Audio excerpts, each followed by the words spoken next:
রহমান রহিম। বাংলাদেশ জামাত ইসলামী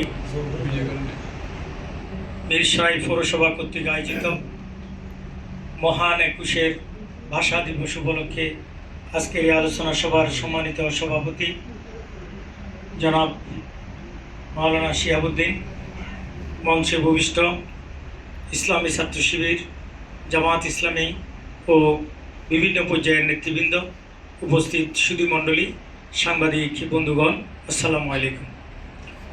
আমার বক্তব্যের শুরুতে ১৯৫২ সালের ভাষা আন্দোলনে যারা জীবন দিয়েছেন, সালাম, বরকত, রফিক, জব্বার, সত্তার সহ অসংখ্য ভাইদের আত্মার মাগফিরাত কামনা করছি। এই আন্দোলনে যারা আহত হয়েছিলেন, যারা ভাষার স্বাধীনতা প্রতিষ্ঠার জন্য সংগ্রাম করছিলেন, আমি তাদেরকে শ্রদ্ধার সাথে স্মরণ করছি। অত্যন্ত শ্রদ্ধার সাথে স্মরণ করছি সেই ডাকসুর তৎকালীন জিএস প্রফেসর গোলাম আজম সাহেব, যার নেতৃত্বে ঢাকা বিশ্ববিদ্যালয়ের ছাত্ররা ঐক্যবদ্ধ হয়েছিল। সেদিন মোহাম্মদ আলী জিন্না রেসকোর্সের একটা ময়দানে এসে জনসভায় বলেছিলেন, Urdu shall be state language of Pakistan. তখন ঢাকা বিশ্ববিদ্যালয়ের ছাত্ররাই নো বলে তার প্রতিবাদ জানিয়েছিল। আপনারা দেখুন, প্রত্যেকটা মানুষের কথা বলার অধিকার আছে, স্বাধীনতা আছে। এটা কেউ ইচ্ছা করে সে ভাষায় কথা বলে না, যে ভাষাটা সে তার মাতৃগর্ভ থেকে আসার পরে পরিবেশের মাধ্যমে একের পর এক তার মুখ থেকে প্রকাশিত হয়। সেজন্য কবি বলছেন, মাতৃভাষা বাংলা ভাষা খোদার সেরা দান। আমরা আমাদের এই ভাষাটাকে আল্লাহ রাব্বুল আলামিনের দেয়া একটা দান হিসেবে গ্রহণ করতে চাই। এখন প্রশ্ন হলো, পাকিস্তান শাসক গোষ্ঠী আমাদের এই দেশ শাসন করলো, কিন্তু ভাষার উপরে কেন তারা এই নিষেধাজ্ঞা জারি করতে চাইল, অথবা কেন মাত্র উর্দুকেই স্টেট ল্যাঙ্গুয়েজ হিসেবে তারা করতে চেয়েছিল? আসলে এটি ছিল একটি তাদের শোষণ নীতি এবং দমিয়ে রাখার কৌশল ছাড়া আর কিছুই না। আমরা ইতিহাস পর্যালোচনা করলে যেটা বুঝতে পারি সেটা হলো, এটি ছিল যে একটি নেতৃত্বের বড় ধরনের দুর্বলতা। কারণ লিডারশিপ, তার দায়িত্ব হলো তার অধস্তন যত ভাষার লোক আছে সব ভাষার লোককে মর্যাদা জায়গায় নিয়ে যাওয়া। আপনি যদি এখন ইন্ডিয়াতে দেখেন, সেখানে কয়েকটা স্টেট ল্যাঙ্গুয়েজ আছে। হিন্দিও স্টেট ল্যাঙ্গুয়েজ, ইংরেজিও স্টেট ল্যাঙ্গুয়েজ, এবং তামিলনাড়ুর ভাষাও কিন্তু স্টেট ল্যাঙ্গুয়েজ। যখন তামিলনাড়ুতে কোনো সিটি যায়, সেটা কিন্তু ইংরেজিতেও যায়, তামিলনাড়ুতেও যায়, অনেক ক্ষেত্রে হিন্দিতে যায়। তাহলে বাংলাদেশের এই অঞ্চলটাকে পাকিস্তানি শাসক গোষ্ঠী যদি উর্দুর সাথে Urdu and Bangla shall be state language of Pakistan হতো, তাহলে পাকিস্তানের কী ক্ষতি হতো? দেখা গিয়েছে তাদের এই একান্ত দুর্বলতার কারণে, লিডারশিপের দুর্বলতার কারণে আমাদের এই দেশটা বাগ হয়ে গিয়েছে। ফলে আমাদের যে ইউনিটি ছিল, শক্তি ছিল, এটা দুর্বল হয়ে যাওয়ার কারণে পরবর্তী আমাদের দেশের উপরে অন্য দেশের আগ্রাসনগুলো বৃদ্ধি পেয়েছে। এক পর্যায়ে আমাদেরকে দুর্বল জাতি হিসাবে আলাদা করে ফেলা হয়েছে। এখন আমরা আমাদের কোনো সক্রিয়তা এখানে পারি না, আমরা আমাদের কোনো নিজস্ব চিন্তা ডেভেলপ করতে পারি না। এদেশের মানুষ দেখুন, জনগণ ভোট দিচ্ছে আরেকজনকে, কিন্তু সে ভোট হয়ে যাচ্ছে আরেকজনের। এই পরিস্থিতিটা কেন হয়েছে? যে বহিঃশক্তির প্রভাব আমাদের উপরে এমনভাবে কাজ করেছে যে তাদের বাহিরে আপনি কোনো কিছু করতে পারবেন না। ভৌগোলিকভাবে আমাদের দেশটা এমন যে দেশের সাথে সরাসরি বিশ্বের কোনো রাষ্ট্রের সাথে আর যোগাযোগ করা যায় না। এই সমস্ত দিক বিবেচনা করার কারণে বাংলাদেশটাকে যে সুদূর প্রসারী চিন্তার মাধ্যমে দুর্বল করে রাখা হয়েছে।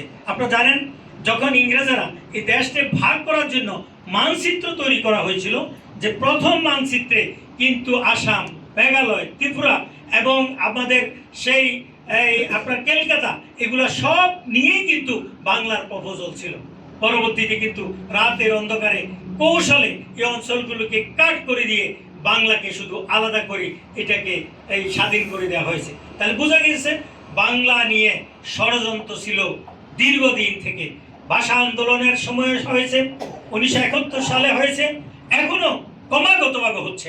এজন্য বাংলার জনগণ যদি এই সব ষড়যন্ত্রের বিরুদ্ধে ঐক্যবদ্ধ ভূমিকা রাখতে না পারে, তাহলে এই দেশ বারবার হোঁচট খাবে, বারবার জুলাই আন্দোলন হবে, বারবার ৭১-এর মতো লড়াই সংগ্রাম হবে, মানুষ মারা যাবে, কিন্তু মানুষের মৌলিক স্বাধীনতা যেটা সেটা অর্জন করা তাদের পক্ষে সম্ভব হবে না। এই জন্য আমরা আজকের এই আলোচনা সভায় আহ্বান জানাতে চাই, আমাদের বাংলাকে রাষ্ট্রীয় মর্যাদা আমরা দিতে হবে, কিন্তু রাষ্ট্রীয় মর্যাদার মানে এই নয়। আপনি দেখুন সুপ্রিম কোর্টের কিছু রায় বাংলাতে হচ্ছে, কিন্তু দেখা যায় যখন আন্তর্জাতিক কোর্টগুলো, ইন্ডিয়ার কোর্ট, পাকিস্তানের কোর্ট বা অন্য রাষ্ট্রের কোর্টগুলো যে রায় দেয়, সে রায়টা কিন্তু অন্যান্য রাষ্ট্রগুলো ফলো করে এবং ডিসিশন হিসেবে সাবমিট করে। তো শুধুমাত্র বাংলায় যদি কোনো রায় হয়, তাহলে সেই রায়টা ইন্ডিয়া অথবা পাকিস্তানের অথবা অন্য কোনো আদালতে এটাকে সাইড করা যাবে না। তাহলে শুধুমাত্র জাজমেন্টটা বাংলা করার নাম কিন্তু বাংলার স্বাধীনতা না। বাংলার স্বাধীনতা হলো ভাষার স্বাধীনতা, হলো কথা বলার স্বাধীনতা, সুন্দর কথা বলা, উপস্থাপন করার স্বাধীনতা। সে যে ভাষায় কথা বলতে চায়, যা বোঝাতে চাচ্ছে, সেটা সমাজ ব্যবস্থা, রাষ্ট্র ব্যবস্থায় প্রতিফলিত করতে পারা, এই সমস্ত বিষয়গুলো ইনশিওর করা আমাদের জরুরি। আপনি দেখবেন আমাদের বই পুস্তকে একবার এক এক ধরনের সিলেবাস আছে। গত 15 বছরে বাংলার লেখাপড়ার মান যেভাবে পরিবর্তন করে দেওয়া হয়েছিল, বাংলাদেশের সব বইগুলো কলকাতা থেকে ছাপানো হইতো।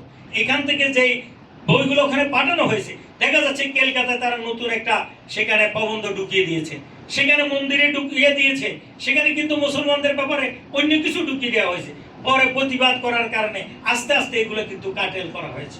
তাহলে বোঝা গেল কি, আমরা আমাদের অর্থনৈতিক স্বাধীনতা, মৌলিক স্বাধীনতা, ভাষার স্বাধীনতা সবকিছু কিন্তু একটার সাথে একটা সম্পৃক্ত রয়েছে।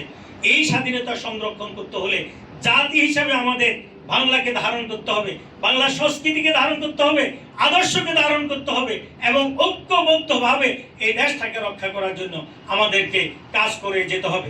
বাংলাদেশ জামাত ইসলামী আজ এই প্রেক্ষাপটে এদেশের মানুষের কাছে একথা পরিষ্কার করতে সক্ষম হয়েছে যে বাংলাদেশকে যদি পরিষ্কারভাবে কোনো রাজনৈতিক দল ওন করে, তার নাম হলো বাংলাদেশ জামাত ইসলামী।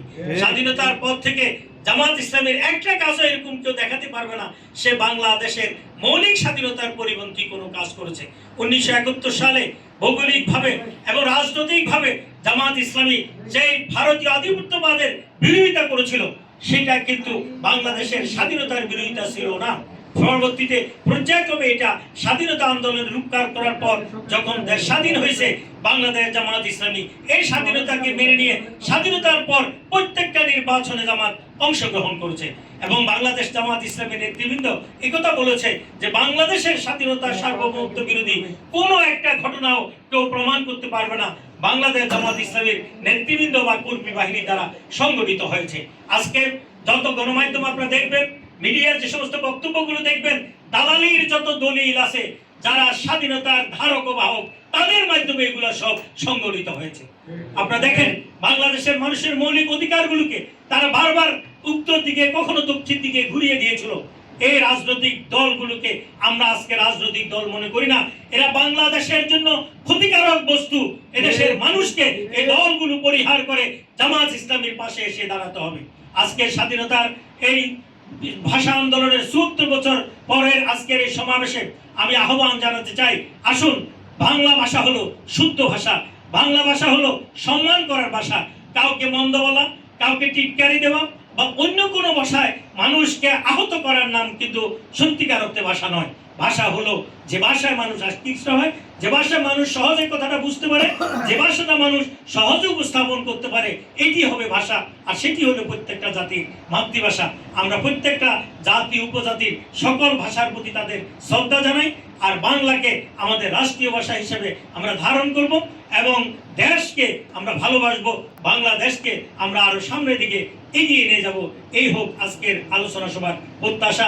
আজকের আলোচনা সভায় যারা উপস্থিত হয়েছেন এবং আমাকে অনুষ্ঠানে দাওয়াত দিয়েছেন, সেজন্য বাংলাদেশ জামাত ইসলামী মিরসরাই পৌরসভার নেতৃবৃন্দকে আন্তরিক ধন্যবাদ জানিয়ে এখানে আমি আমার বক্তব্য শেষ করছি।